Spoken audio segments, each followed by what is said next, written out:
Muy bien.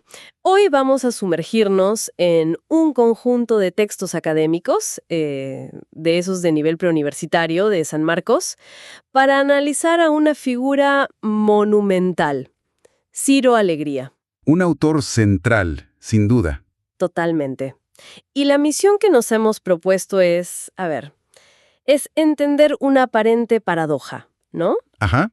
Como un escritor, desde el exilio, utilizando técnicas narrativas que, bueno, podrían parecer del siglo XIX, Muy tradicionales, sí. termina escribiendo a la que muchos consideran la primera gran novela global del Perú.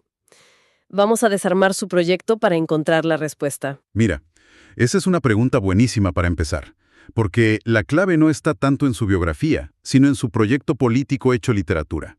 Claro. Y lo primero que los materiales de estudio dejan clarísimo es la necesidad de trazar una línea, una división. Antes de Alegría y Arguedas, existía el indianismo, Suena parecido a indigenismo, pero es un mundo de diferencia. un abismo. Es la diferencia entre la compasión y la comprensión, ¿no? El indianismo de alguien como Clorinda Mato de Turner en Ave sin nido era, bueno, bien intencionado, pero... Pero paternalista. Exacto. Miraba el problema desde una ventana, con una visión casi de espectador que se apena. Justo. Y con Alegría, esa puerta se abre de par en par. Él no ve al indígena como un objeto de estudio o de lástima. Lo ve como un sujeto histórico, como un actor en una lucha brutal. Y aquí está el giro fundamental que los textos subrayan.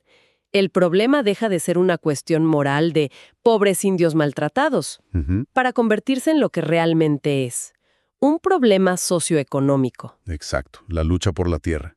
Ese es el centro de todo su universo narrativo. ¿De acuerdo? Entonces, si ese es el tema, analicemos su caja de herramientas literaria. ¿Cómo se narra esa lucha?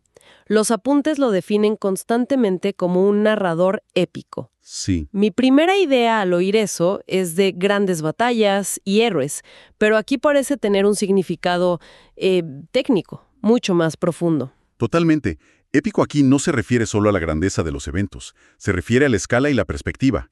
La herramienta principal de Alegría es el narrador omnisciente de corte clásico. O sea, un narrador que flota como una cámara en el cielo. Justo, lo sabe todo, lo ve todo y nos cuenta todo. Una técnica que podría parecer anticuada, pero que él convierte en un arma política. Espera, ¿cómo? Una técnica tan tradicional se vuelve un arma política. Uno pensaría que para generar empatía, lo mejor sería, no sé, un narrador en primera persona. Que te meta en la piel de un personaje. Claro, este narrador omnisciente parece crear distancia. Y esa distancia es deliberada. Es una elección estratégica. Alegría no quiere que nos enfoquemos en el drama psicológico de un solo individuo, Quiere que veamos el panorama completo. el tablero de ajedrez completo. Los textos lo llaman una visión exógena, una visión desde afuera. ¿Por qué? Porque su verdadero protagonista no es una persona, ¿Es la comunidad? es la comunidad entera. Su objetivo no es que sientas la angustia de Rosendo Maquis, sino que entiendas la tragedia colectiva de la comunidad de Rumi. Entiendo. Es como si en una película de guerra, en lugar de poner la cámara al hombro de un soldado para sentir su miedo, Ajá. el director usara una grúa para mostrarnos el movimiento de ejércitos enteros. El foco está en el colectivo. Esa es una analogía perfecta. Eso explica por qué, aunque Rosendo Maquis es un personaje inolvidable, el sujeto de la historia de El mundo es ancho y ajeno es la comunidad. Él es el símbolo, la encarnación de la sabiduría, pero la lucha, la caída, es de todos. Precisamente. Y en esa lucha colectiva, los bandos están definidos con una claridad brutal. No hay muchos matices grises aquí. A ver, Por un lado tienes a los comuneros de Rumi, que son la solidaridad, la justicia, la armonía con la tierra. Por otro, las fuerzas de la opresión el gamonal Álvaro Amenábar, el abogado corrupto Bismarck Ruiz, y todo el aparato judicial y político que le sirve. el sistema entero. Eso suena muy maniqueo, una lucha de buenos contra malos sin medias tintas. El gamonal es el villano de película. ¿No es una simplificación excesiva de la realidad? Lo es. Y es a propósito. Alegría no está escribiendo un thriller psicológico donde se explora la ambigüedad moral del villano. Está escribiendo una novela de denuncia. Es casi un manifiesto. El maniqueísmo es una herramienta retórica para que el lector no tenga la más mínima duda de quién es el opresor y quién el oprimido. La novela es, en esencia, un juicio moral donde el veredicto está claro desde la primera página. La complejidad no está en los personajes, sino en el sistema. Exacto. En la descripción de cómo funciona todo un sistema feudal de explotación. Vale. Entiendo la lógica política detrás de esa decisión estilística. Y para que todo esto no se sienta como una fábula abstracta, Alegría lo ancla en un lugar y un tiempo muy concretos. Hablemos del regionalismo. Otra pieza clave, sí. Porque la naturaleza, por ejemplo, no es solo un fondo de pantalla. Para nada. La naturaleza en su obra es un personaje activo, y a menudo uno muy violento. Es una fuerza épica. Pensemos en la serpiente de oro. El río Marañón no es el escenario donde viven los balseros. El río es el protagonista, un dios impredecible que da la vida y la quita. O en Los perros hambrientos, la sequía. La sequía no es un fenómeno meteorológico, es el hambre misma convertida en un personaje invisible que devora todo a su paso. La naturaleza refleja la misma hostilidad del sistema social. Y además de la naturaleza está el lenguaje. Para que sintamos que de verdad estamos ahí, en la Sierra de la Libertad, usa el habla local, lo que los estudiosos llaman el castellano motoso. Sí, y es un detalle que lo cambia todo. No es solo para darle color local. Cuando un personaje confunde las vocales y en lugar de decir 5, dice 5, o en vez de pues, dice pise, Ahí la alegría está haciendo algo más profundo. algo revolucionario. Le está dando una voz y una dignidad a una forma de hablar que las élites limeñas despreciaban. Es un acto de validación cultural. Le da una autenticidad increíble a ese mundo. Y combina ese realismo del habla con un lenguaje poético muy potente para crear atmósfera.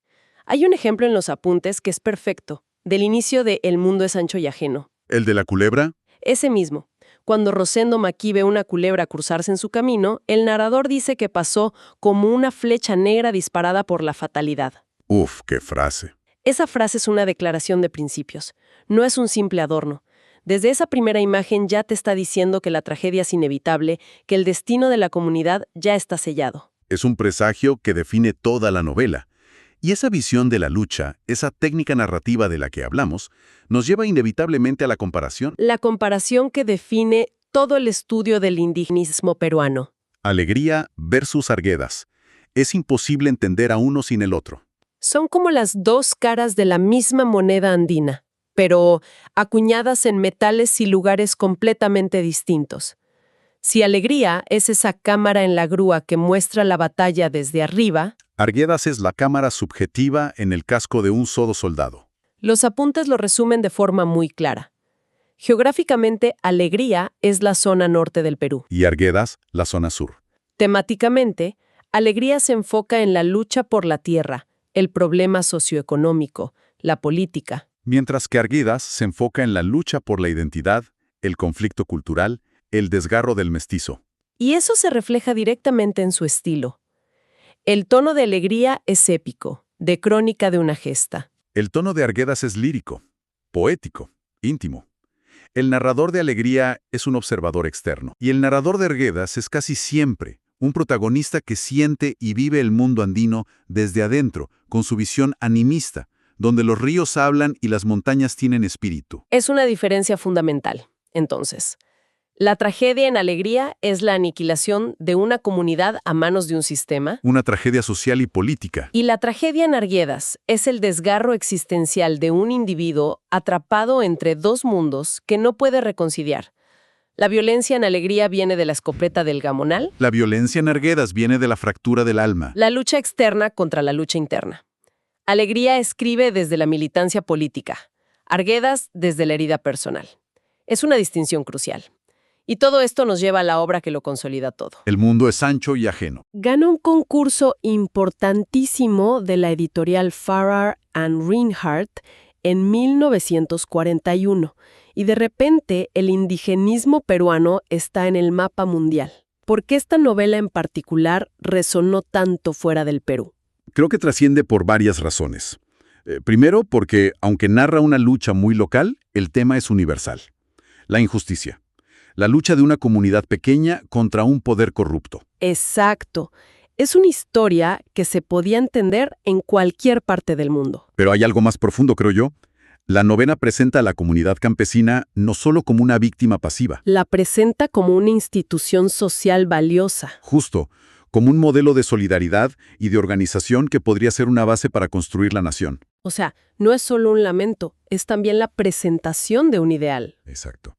La novela es una denuncia contundente que dice, este sistema de gamonalismo no solo está explotando al indígena, está destruyendo las bases morales y sociales sobre las que se podría construir un Perú más justo. Y el final. El final es de una honestidad brutal.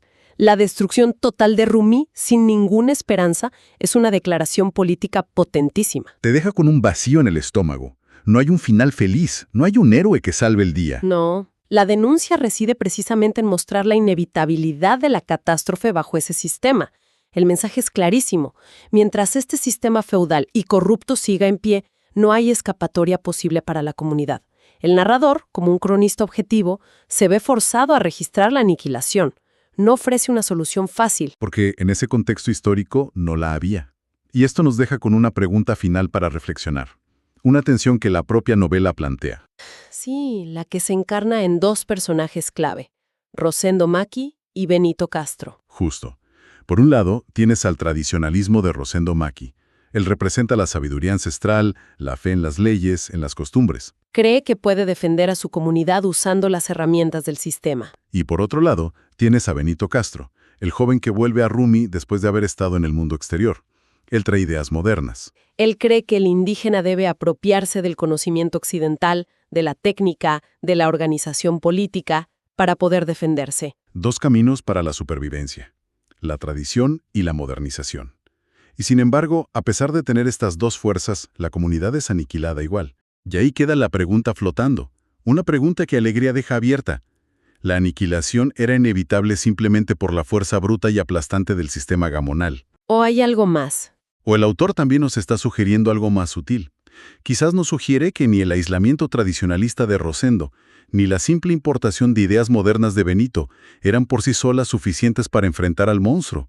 Quizás la verdadera tragedia radica en la imposibilidad, en ese momento histórico, de encontrar una síntesis entre esos dos mundos. Una tercera vía que les permitiera sobrevivir. Es una pregunta que queda abierta.